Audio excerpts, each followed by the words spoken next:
What up, y'all? Tight shirt, Terry Warfield back in the building. Hey, we gonna start calling it that because that's all y'all like to say in the comments is how tight my shirts is. Listen, man, I work out. I like tight shirts, but whatever. I hope you're having a good day so far. If this is your first time here, a big fat welcome to you. And if you're part of the fam, you part of the squad, and you came back, welcome back. Give me a hug, bring it in, or dap me up, one of the two. Welcome back, man. Listen, in this video, we're going to talk about grading iPhone 12 Pro and iPhone 12 Pro Max video footage in Final Cut Pro. Now, I know in the last video, which you may not have seen, I talked about some of the things that I think Apple needs to fix when it comes to the HDR with the iPhone 12 Pro, but I'll leave that video link up there in the description. You can watch that after this. But in that video, I talked about how the video before that, called Alone, which is a short cinematic I made with the iPhone 12 Pro, how I wasn't gonna do a color grading tutorial on how to edit iPhone 12 Pro footage in Final Cut Pro because it's just so much little nuanced stuff. But I look back through those comments and there was a lot of people that actually wanted to know. So that's what we're gonna do in this video. Now, I'm not saying that this is the perfect way that you should be editing your iPhone 12 Pro footage in Final Cut Pro. If you want the perfect workflow, use iMovie because that's natively supported. My issue with iMovie is it just doesn't do enough. I use Final Cut Pro. Also, if you use Premiere, you use Resolve. I don't know what to tell you. I don't use those. You on your own. Now, like I said, this workflow that I'm going to show you, I'm not saying it's perfect. I'm not even saying that you can't do it other ways, but it works if you use Final Cut Pro. Lastly, before we get started, I need a favor from you. If you have not subscribed to this channel, go ahead, do it now. Hit the notification bell also. And I would appreciate it if you dropped a like on this video and a nice positive comment. Not no hater comments. So without further ado, let's hop into Final Cut Pro.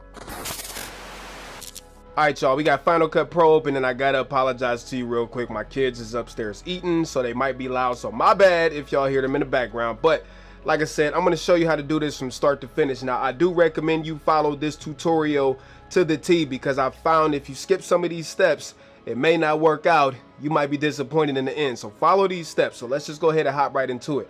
First thing you want to do is go up to Final Cut Pro. You're going to go to File, New, and you're going to open a new library. Now, I already have one open, but I'm going to open up a new one just to show y'all. Let's just name it whatever test. All right. So let's hit save. The next thing you want to do is go up in the upper right hand corner in the inspectors under library properties and hit modify.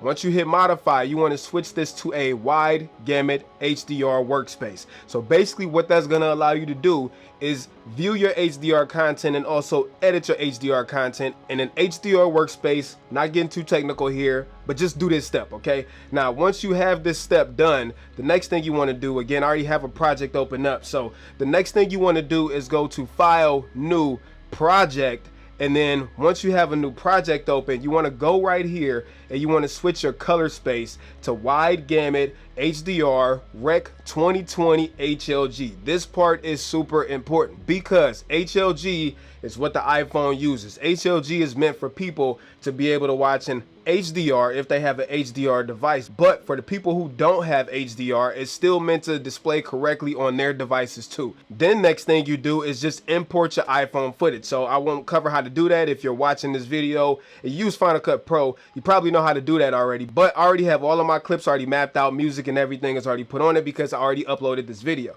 But one thing you'll notice is without any adjustments that the footage looks just like you shot it on the iPhone. You really don't need to do much with this footage. In fact, you could export it like this if you wanted to. However, if you were going to do that, I would probably just use iMovie because it's easier. I do recommend to keep your scopes open. So I keep these scopes open right here. And this just lets you know where all of your light data is, where your highlights are, where your shadows are. With HDR and with it being 10-bit footage, you can push and pull these files around quite a bit. Now, I'm not going to go over that in this video. If you need the basics on how to color correct and color grade your footage, I have a tutorial right up there. If you need to go watch that video, go watch that video and then come back and resume where you left off. But that's only if you want to make exposure adjustments to these clips. Like I said, these clips look fantastic right out the camera. Look at this right here. You got all your highlights, the colors pop, you got your shadows in there, and you can push and pull those around if you want to. Now, You could just export from here, and I'm gonna show you how to export it because there's a specific way you need to do it for it to work. But if you're like me, you want to put that sauce on there, right? So what I recommend doing is, instead of trying to put a custom look on each one of these clips, I recommend using an adjustment layer. Now, if you don't have adjustment layers, I have another video for you that is right up there. An adjustment layer is just a layer you put on top of your footage, and what happens is no matter what you do to that adjustment layer, whether it's a LUT, whether it's a crop, whether it's the fake cinema bars, whatever, everything below gets affected by that adjustment layer. So when you want to make global changes such as the color of your video, adjustment layers are the way to go. So right now I already have one on here, which is how I got like that more cinematic film look, right? But there's a trick to it, right? So I typically use MLUT, which I love motion VFX products. However, for whatever reason, I don't know if it's just because they're not updated for Apple's version of HDR, it really doesn't work right. So what I've had to do is go into the effects browser, which is over here, and use the built-in LUT loader, which if you go into your effects browser and just type in LUT, it'll pop right up custom LUT right here. All you do is grab this and drag it over onto your adjustment layer. Now, the next thing you need to do, if you want to use a custom LUT, right? But go to your effects browser, hit the LUT that you want to use. Now, I used a LUT called Drama, which I created. And in fact, if you want to download my 8-pack of dope film LUTs, the link is down there in the description, man. If you want to support the channel and you like making your content look dope, go ahead and check those out. Just keep in mind, they are not color space transforms. They are not conversion LUTs. They are just regular old film LUTs to give you that look that you want to go for, right? But anyways, you get your LUT loaded in here. Again, we use Drama. And this part is super important.